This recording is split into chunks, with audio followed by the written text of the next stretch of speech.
दोनों दिन भर जोते जाते, डंडे खाते, अड़ते, शाम को थान पर बांध दिए जाते और रात को वही बालिका उन्हें 2 रोटियां खिला जाती। रोज ऐसा ही होता रहा। प्रेम के इस प्रसाद की यह बरकत थी कि दो दो गाल सूखा भूसा खाकर भी दोनों दुर्बल ना होते थे, मगर दोनों की आंखों में रोम रोम में विद्रोह भरा हुआ था। एक दिन मोती ने मुख भाषा में कहा, अब तो नहीं सहा जाता हीरा, क्या क्या करना चाहते हो? हीरा कहता कि क्या करना चाहते हो? एक आध को सींगों पर उठाकर फेंक दूंगा, कि एक आध को सींग पर उठाकर फेंक दूंगा, लेकिन जानते हो वह प्यारी लड़की जो हमें रोटियां खिलाती है, उसी उसी की लड़की है जो इस घर का मालिक है। यह बेचारी अनाथ ना हो जाएगी, अनाथ ना हो जाएगी। तो कहता कि वो अनाथ ना हो जाएगी तो मालकिन को ना फेंक दूँ, वही तो उस लड़की को मारती है। तो कहता कि मालकिन को मार देता हूँ, फेंक देता हूँ, लेकिन औरत जात पर सिंग चलाना माना है। या भूले जाते हो कि यह भूल जाते हो कि औरत जात पर सिंग चलाना माना है? तुम तो किसी तरह निकलने ही नहीं देते। बताओ, तुड़ाकर भाग चलें? हाँ, यह मैं स्वीकार करता हूँ, लेकिन इतनी मोटी रस्सी टूटेगी कैसे? इसका एक उपाय है, पहले रस्सी को थोड़ा चबा लो, फिर एक झटके में जाती है, टूट जाती है। तो कहते कि रस्सी मोटी है, तो उनको रस्सी तोड़ना बहुत मुश्किल हो गया था, तो मोटी रस्सी थी। तो कहने लगे कि पहले रस्सी को थोड़ा चबा लेंगे और फिर बाद में झटके से तोड़ लेंगे। रात को जब बालिका रोटियां लेकर खिलाकर चली गई, दोनों रस्सियां चबाने लग गए, पर मोटी रस्सी मुंह में न आती थी। बेचारे बार बार जोर लगाकर रह जाते हैं। सहसा घर का द्वार खुला और वही लड़की निकली, और उसी समय घर का दरवाज़ा खुला और वही लड़की बाहर आई। दोनों सिर झुकाकर उसका हाथ चाटने लगे। दोनों की पूंछें खड़ी हो गई। उसने उनके माथे से लाया और बोली, खोल देती हूँ, चुपके से भाग जाओ, नहीं तो यहाँ लोग मार डालेंगे। आज घर में सलाह हो रही है कि इनकी नाकों में नाथ डाल दी जाएगी। कहती है कि भाग जाओ, चुपके से खोल देती हूँ। सलाह हो रही है कि इनके नाकों में जो धागे डालते हैं ना नाकों में, वे डाल दिए जाएंगे, जिसको नाथ बोलते हैं। उसने ग्राम खोल दिया, पर दोनों चुपचाप खड़े रहे। उसने खोल तो दिया, परंतु दोनों चुपचाप खड़े रहे। मोती ने अपनी भाषा में पूछा, अब चलते क्यों नहीं? हीरा ने कहा, चले तो, लेकिन कल इस अनाथ पर आफत आएगी, सब इसी पर संदेह करेंगे। सहसा बालिका चिल्लाई, दोनों फूफा वाले सहसा बालिका उसी टाइम चिल्लाई कि फूफा वाले बैल भागे जा रहे हैं, ओ दादा, ओ दादा, दोनों बैल भागे जा रहे हैं, जल्दी दौड़ो। गया हड़बड़ाकर भीतर से निकला और बैलों को पकड़ने चला। वे दोनों भागे भागे गया ने पीछा किया और भी तेज हुए। गया ने शोर मचाया, फिर गांव के कुछ आदमियों को भी साथ लेने के लिए लौटा। दोनों मित्रों को भागने का मौका मिल गया, सीधे दौड़ते चले गए, यहाँ तक कि मार्ग का ज्ञान भी नहीं रहा। दोनों मित्रों को भागने का मौका जैसे ही मिला, वे भागते चले गए। उनको रास्ते का भी पता नहीं था कि वे कहाँ जा रहे हैं। जिस परिचित मार्ग से आए थे उसका यहाँ तक पता ना था। जिस रास्ते से आए थे उस रास्ते का उनको पता ही नहीं था। नए नए गांव मिलने लगे। तब दोनों एक खेत के किनारे खड़े होकर सोचने लगे, अब क्या करना चाहिए। जब उनको नए नए गांव मिलने लगे तो दोनों एक किनारे खड़े होकर सोचने लगी, अब क्या करना चाहिए। हीरा ने कहा, मालूम होता है राह भूल गए, कि लगता है कि हम रास्ता भूल गए हैं। तुम भी बेतहाशा भागे, वही उसे मार गिराना था। तुम भी ऐसे ही भागे, वहीं उसको मार देना था। उसे मार गिराते तो दुनिया क्या कहती, वह अपना धर्म छोड़ दे, लेकिन हम अपना धर्म क्यों छोड़े। दोनों भूख से व्याकुल हो रहे थे। खेत में मटर खड़ी थी, चरने लगे। रह रहकर आहट ले लेते थे, कोई आता तो नहीं है। खा रहे थे और आरे पर भी देख रहे थे। जब पेट भर गया तो दोनों ने आज़ादी का अनुभव किया, तो मस्त होकर उछलने कूदने लगे। पहले दोनों ने डकार ली, फिर सींग मिलाए और एक दूसरे को ठेलने लगे। मोती ने हीरा को कई कदम पीछे हटा दिया, यहाँ तक कि वह खाई में गिर गया। अरे, तब उसे भी क्रोध आ गया। संभल कर उठा तो फिर मोती से मिल गया। मोती ने देखा खेल में झगड़ा हुआ चाहता है तो किनारे हट गया। जब उसको लगा कि झगड़ा होने लगेगा तो वो किनारे हट गया। तीसरे दिन, अरे या क्या, कोई सांड डौंकता चला आ रहा है। हाँ, सांड ही है। वह सामने आ पहुंचा। दोनों मित्र बगले झांक रहे थे। सांड पूरा हाथी है, उससे भिड़ना जान के हाथ धोना है। उससे भिड़ना जान से हाथ धोना है, मतलब अपनी मृत्यु को पुकारना है। लेकिन ना भिड़ने पर भी जान बचती नहीं नजर आती। अगर नहीं लड़ेंगे तो जान भी नहीं बचेगी। इन्हीं की तरफ आ भी रहा है, कितनी भयंकर सूरत है। मोती ने मूक भाषा में कहा, बुरे फंसे, जान बचेगी, कोई उपाय सोचो। हीरा ने चिंतित स्वर में कहा, अपने घमंड में भूला हुआ है। आरजू विनती ना सुनेगा, भाग क्यों न चलें, कि वह अपने घमंड से भरा हुआ है। आरजू विनती नहीं सुनेगा, भाग क्यों नहीं चलें। भागना कायरता है, कि भागना तो कायरता है। तो फिर यहीं मरो, बंदा तो 9-2-11 होता है। और जो दौड़ाए, तो फिर कोई उपाय सोचो जल्द। तो कहने लगी कि कोई जल्दी उपाय करो। उपाय यही है कि उस पर दोनों जने एक साथ चोट करें, कि दोनों उसको मारेंगे। मैं आगे से रगेदता हूँ और तुम पीछे से रगेदो। दोहरी मार पड़ेगी तो भाग खड़ा होगा। कहते हैं कि आप आगे से मारना, मैं पीछे से मारूंगा, तो दोनों की मार पड़ेगी तो वो भाग जाएगा। मेरी ओर झपटे तो तुम बगल से उसके पेट में सींग से मार देना। जान जोखिम है पर दूसरा उपाय नहीं है। दोनों मित्र जान हथेलियों पर लेकर लपके। सांड की को भी संगठित शत्रुओं से लड़ने का तजुर्बा नहीं था। उसको भी एक से लड़ने का तजुर्बा था, उससे अनजान था। दो से कभी नहीं लड़ा था। वह तो एक शत्रु से मल्लयुद्ध करने का आदी था। वह एक ही दुश्मन से लड़ सकता। ज्यों ही हीरा पर झपटा तो मोती ने पीछे से दौड़ाया। सांड उसकी तरफ मुड़ा तो हीरा ने रगेदा। सांड चाहता था कि एक एक करके दोनों को गिरा लें, पर ये भी दोनों उस्ताद थे, उसे वह अवसर ना देते थे। एक बार सांड झल्लाकर हीरा का अंत कर देने के लिए चला कि मोती ने बगल में आकर पेट में सींग भोंक दिया। जैसे वह हीरा को मारने चला तो मोती ने उसके पेट में सींग भोंक दिया। सांड क्रोध में आकर पीछे फिरा तो हीरा ने दूसरे पहलू में सींग चुभा दिया। जैसे ही वो पीछे उसके लिए झपटा तो उसने पीछे से मार दिया। आखिर बेचारा जख्मी होकर भागा और दोनों मित्रों ने दूर तक उसका पीछा किया, यहाँ तक कि सांड बेदम होकर गिर पड़ा। तब दोनों ने उसे छोड़ दिया। दोनों मित्र विजय के नशे में झूमते चले जाते थे।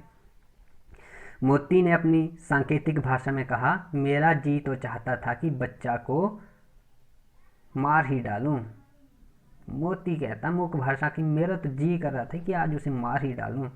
हीरा ने तिरस्कार किया, गिरे हुए बैरी पर सींग न चलाना चाहिए, कि गिरे हुए दुश्मन पर कभी सींग नहीं चलाना चाहिए। यह सब ढोंग है। बैरी को ऐसा मारना चाहिए कि फिर ना उठे।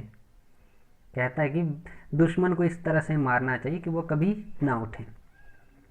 अब घर कैसे पहुंचेंगे वह सोचो, पहले कुछ खा लें तो सोचें। पहले कुछ खा लेते फिर सोचते हैं। सामने मटर का खेत था ही। मोती उसमें घुस गया। हीरा मना करता रहा पर उसने एक ना सुनी। अभी दो ही 4 ग्रास खाए थे कि 2 आदमी लाठियां लिए दौड़ पड़े और दोनों मित्रों को घेर लिया। हीरा तो मेड़ पर था, निकल गया। मोती सींचे हुए खेत में था। उसके खुर कीचड़ में धंसने लगे, ना भाग सका। पकड़ लिया। हीरा ने देखा संगी संकट में है तो लौट पड़ा।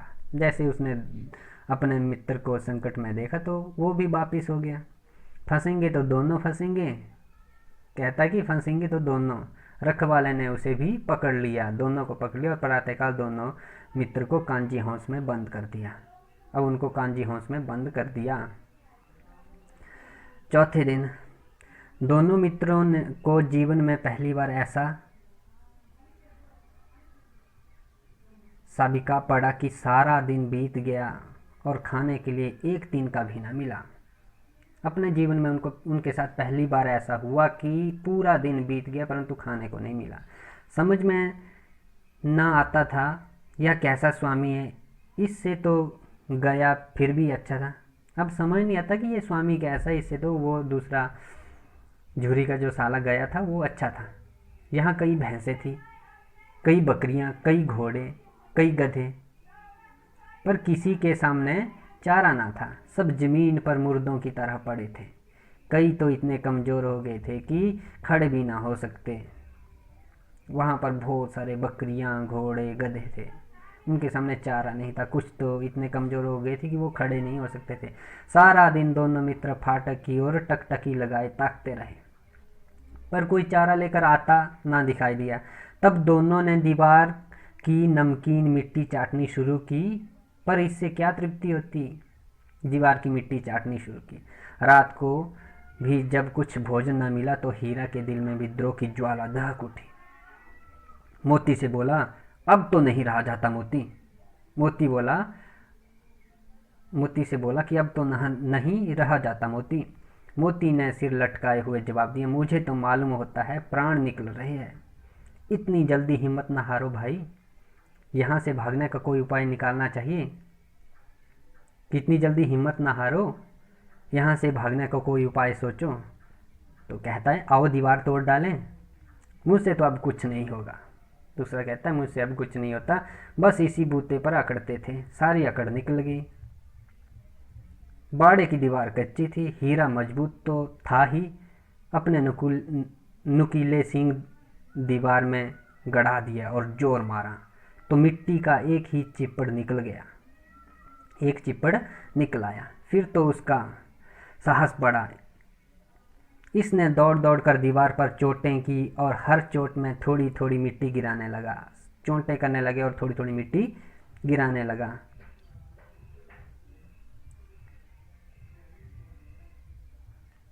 हीरा का उजड़पन देखकर उसने कई डंडे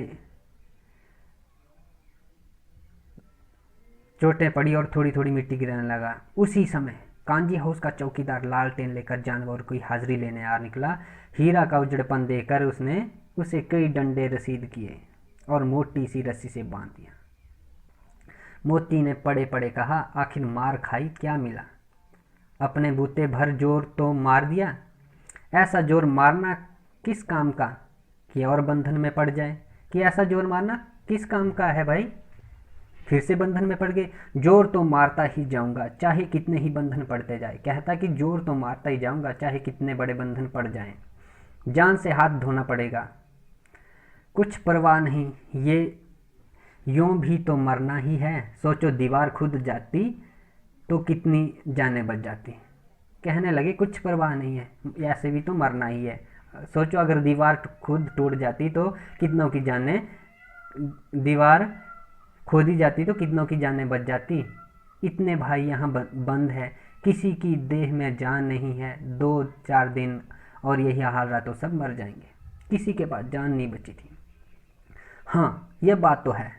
अच्छा तो ला फिर मैं भी जोर लगाता हूँ। दोनों ने अब सलाह कर ली और दोनों जोर लगाएंगे। मोती ने फिर भी दीवार में उसी जगह सींग मारा। थोड़ी सी मिट्टी गिरी और फिर हिम्मत बढ़ी। फिर तो वह दीवार में सींग लगाकर इस तरह जोर करने लगा मानो किसी प्रतिद्वंदी से लड़ रहा हो, और फिर जोर से लड़ने लगा। आखिर कोई 2 घंटे की जोर आजमाई कि बाद में दीवार ऊपर से लगभग 1 हाथ गिर गई। 2 घंटे में उन्होंने 1 हाथ दीवार को गिरा दिया। उसने दूनी शक्ति से दूसरा धक्का मारा तो आधी दीवार खत्म, गिर पड़ी। दीवार का गिरना था कि अधमरे से पड़े हुए सभी जानवर चेत उठे। जैसे दीवार गिराई तो जैसे अधमरे पड़े हुए जानवर उत्साहित हो उठे। तीनों घोड़ियां सरपट भाग निकली, फिर बकरियां निकली। पहले घोड़ियां निकली, फिर बकरियां निकली, इसके बाद भैंसें भी खिसक गई। इसके बाद जो भैंसें बची थी वो भी खिसक गई, पर गधे अभी तक ज्यों के त्यों खड़े थे। वही बात आ गई, गधे तो अभी तक ज्यों के त्यों खड़े थे। हीरा ने पूछा, तुम दोनों क्यों नहीं भाग जाते? एक गधे ने कहा, जो कहीं फिर पकड़ लिए जाएं, कि अगर अभी भाग जाएं तो फिर पकड़ लिए जाएंगे तो क्या हर्ज है, अभी तो भागने का अवसर है। तो कहने लगी कि क्या इसमें क्या हर्ज है भाई, अभी तो भागने का अवसर है, हमें तो डर लगता है, हम यहीं पड़े रहेंगे। बोलते हमें तो डर लगता है, हम तो यहीं पड़े रहेंगे। आधी रात के ऊपर जा चुकी थी। दोनों गधे अभी तक खड़े सोच रहे थे कि भागें या ना भागें। आधी रात बीत चुकी थी। दोनों गधे सोच रहे थे और मोती अपने मित्र को की रस्सी तोड़ने में लगा हुआ था। जब वह हार गया तो हीरा ने कहा, तुम जाओ, मुझे यहीं पड़ा रहने दो, शायद कहीं भेंट हो जाए। मोती ने आंखों में आंसू लाकर कहा, तुम मुझे इतना स्वार्थी समझते हो हीरा, कि तुम मुझे इतना स्वार्थी समझते हो जो मैं भाग जाऊंगा? हम और तुम इतने दिनों तक साथ रहे, आज तुम विपत्ति में पड़ गए तो मैं तुम्हें संकट में छोड़कर चला जाऊंगा? हीरा ने कहा, बहुत मार पड़ेगी, लोग समझ जाएंगे यह तुम्हारी शरारत है। मोती गर्व से बोला, जिस अपराध के लिए तुम्हारे गले में बंधन पड़ा उसके लिए अगर मुझ पर मार पड़े तो क्या चिंता। इतना तो हो ही गया कि 9-10 प्राणियों की जान बच गई, वे सब तो आशीर्वाद देंगे। हाँ, यह कहते हुए मोती ने दोनों गधों को सींग से मार मार कर बाड़े के बाहर निकाला। तब अपने बंधु के पास आकर सो रहा था सो रहा था और फिर अपने मित्र के पास आकर सो गया। भोर होते ही मुंशी और चौकीदार तथा अन्य कर्मचारी में कैसी खलबली मची, कैसी खलबली मची, इसके लिखने की ज़रूरत नहीं है, तो अब आप सभी जानते ही हैं। बस इतना ही काफ़ी है कि मोती की खूब मरम्मत हुई और उसे भी मोटी रस्सी से बांध दिया गया। 5वें दिन 1 सप्ताह तक दोनों मित्र वहाँ बंधे पड़े रहे। किसी ने चारे का एक तृण भी ना डाला। हाँ, एक बार पानी दिखा दिया जाता था, यही उनका आधार था। दोनों इतने दुर्बल हो गए थे कि उठा तक ना जाता था उनसे। ठठरियाँ निकल गई थी, हड्डियाँ निकल गई थी अब तो। एक दिन बाड़े के सामने दुग्गी बजने लगी और दोपहर होते होते वहाँ 50-60 आदमी जमा हो गए। तब दोनों मित्र निकाले गए और उनकी देखभाल होने लगी। लोग आकर उनकी सूरत देखते और मन फीका करके चले जाते। ऐसे मृतक बैलों का कौन खरीदार होता है, और ऐसे मरे हुए बैलों का कौन खरीदार होगा। सहसा एक दड़ियल आदमी, जिसकी आंखें लाल थी और मुद्रा अत्यंत कठोर, आया और दोनों मित्रों को कुल्हों में उंगली गोदकर मुंशी जी से बातें करने लगा। और उसका चेहरा देखकर अंतर्ज्ञान दोनों मित्रों के दिल कांप उठे। वह कौन है और उन्हें क्यों टटोल रहा है, इस विषय में उन्हें कोई संदेह न हुआ और दोनों ने एक दूसरे को भीत नेत्रों से देखा और सिर झुका लिया। हीरा ने कहा, गया के घर से नाहक भागे, उनके घर से नहीं भागना चाहिए था, अब जान ना बचेगी। मोती ने अश्रद्धा के भाव में उत्तर दिया, कहते हैं भगवान सबके ऊपर दया करते हैं, उन्हें हमारे ऊपर क्यों दया नहीं आती। कहते हैं भगवान सबके ऊपर दया करता है, परंतु हमारे ऊपर क्यों नहीं आती भगवान को दया। भगवान के लिए हमारा मरना जीना दोनों बराबर है। चलो अच्छा ही है, कुछ दिन उनके पास तो रहेंगे। एक बार भगवान ने उस लड़की के रूप में हमें बचाया था, क्या अब ना बचाएंगे। यह आदमी छुरी चलाएगा, देख लेना। तो क्या चिंता, मांस खाल सींग हड्डी सब किसी न किसी काम आ जाएंगे। नीलाम हो जाने के बाद दोनों मित्र उस दड़ियल के साथ चले। दोनों की बोटी बोटी कांप रही थी, बेचारे पांव तक न उठा सकते थे, पर भय के मारे गिरते पड़ते भाग जाते थे, क्योंकि वह जरा भी चाल धीमी हो जाने पर जोर से डंडा मार देता था। राह में गाय बैलों का एक रेवड़ हरे हरे हार में चरता नजर आया।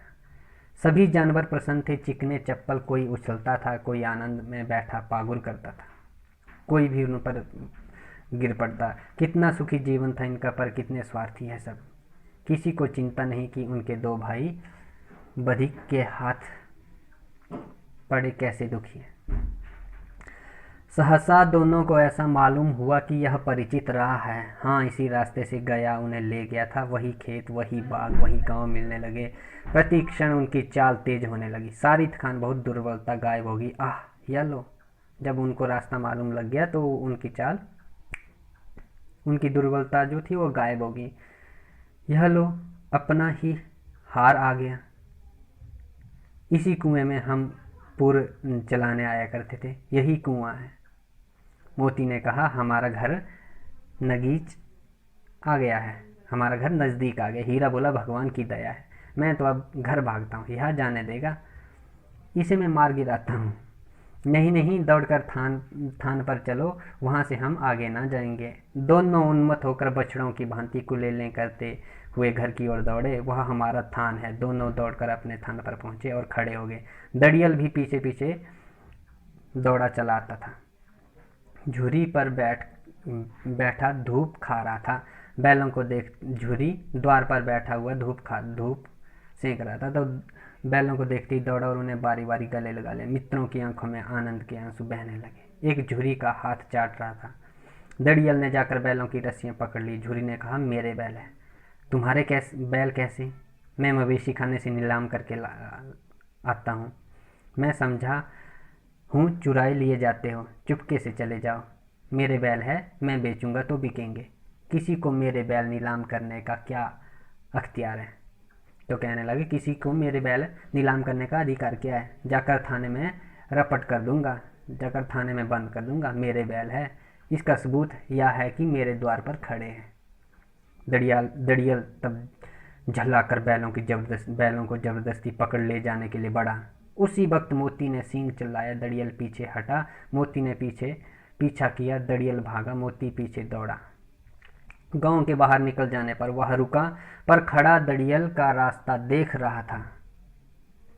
दड़ियल दूर खड़ा धमकियां दे रहा था, गालियां निकाल रहा था, पत्थर फेंक रहा था। दूर से वो गालियां दे रहा था और मोती विजय शूर की भांति उसका रास्ता रोके खड़ा था। गांव के लोग यह तमाशा देखते थे और हंसते थे।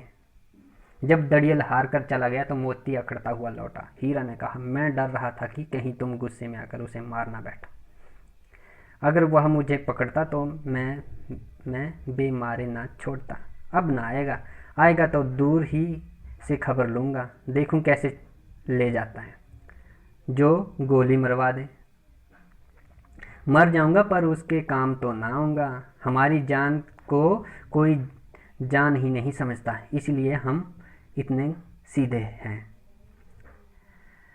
जरा देर में नांदों में खल भूसा चोकर और दाना भर दिया गया और दोनों मित्र खाने लगे। झूरी खड़ा दोनों को सहला रहा था और 20 लड़के तमाशा देख रहे थे। सारे गांव में उत्साह सा मालूम होता था और सभी गांव में उत्साह मना रहे थे। उसी समय मालकिन ने आकर दोनों के माथे चूम लिए और उसी समय उसकी मालकिन ने उसके दोनों बैलों के माथे चूम लिए।